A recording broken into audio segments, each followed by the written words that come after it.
March two গণভবনের ডাক দিয়ে গণভবনের উদ্দেশ্যে সকালে আমাদের লুকিয়ে থাকা জায়গা থেকে বের হয়েছিলাম।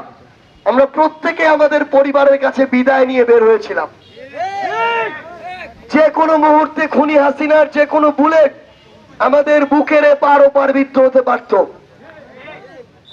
সেদিন খুনি হাসিনা পালিয়ে যাওয়ার পর মানুষের চোখে মুখে যে এই দেশটাকে নিয়ে আশা আকাঙ্ক্ষা, যে তীব্র বাসনা, ওই স্বপ্নগুলো আপনাদেরকে আমরা জানাতে এসেছি।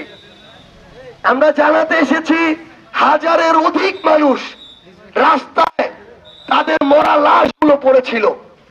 আমরা জানাতে এসেছি মানুষের চোখগুলো রাস্তায় পড়েছিল, মানুষের পায়ে একসাথে 8-10টা গুলি করে শরীর থেকে পা আলাদা করা হয়েছে, ওই পা গুলো আলাদা হয়ে রাস্তায় পড়েছিল।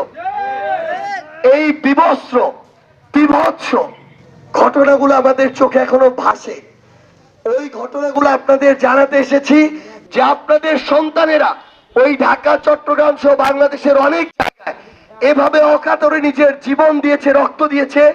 এখন আপনাদের বাবা হিসেবে, চাচা হিসেবে, ভাই হিসেবে, বোন হিসেবে কিছু দায়িত্ব আছে, এগুলো পালন করতে হবে, না হলে এই অভ্যুত্থান আর কোনোদিন সফল হবে না। আমরা জানাতে এসেছি আমরা যে নতুন একটা বাংলাদেশের স্বপ্ন দেখেছি, সেই স্বপ্নগুলো জানাতে এসেছি। এই বাংলাদেশে আমরা আর চাঁদাবাজি দেখতে চাই না, আমরা আর দখলদারিত্ব দেখতে চাই না, আমরা মাদকের সিন্ডিকেট দেখতে চাই না, আমরা জনগণের উন্নয়নের বাজেট লুটপাট দেখতে চাই না, আমরা উপজেলা স্বাস্থ্য কমপ্লেক্সে খালি বিল্ডিং দেখতে চাই না, আমরা থানাতে ঘুষ নেওয়া দেখতে চাই না, আমরা সিন্ডিকেট করে এত বড় বড় উন্নয়ন বাজেট গুলো নিজের পকেটে কুক্ষিগত করা দেখতে চাই না। আমরা আপনাদেরকে, আমাদের বাবাদেরকে, আমাদের সিনিয়রদেরকে কোন একটা দলের কাছে নিজের বিবেককে বেচে দেওয়া দেখতে চাই না।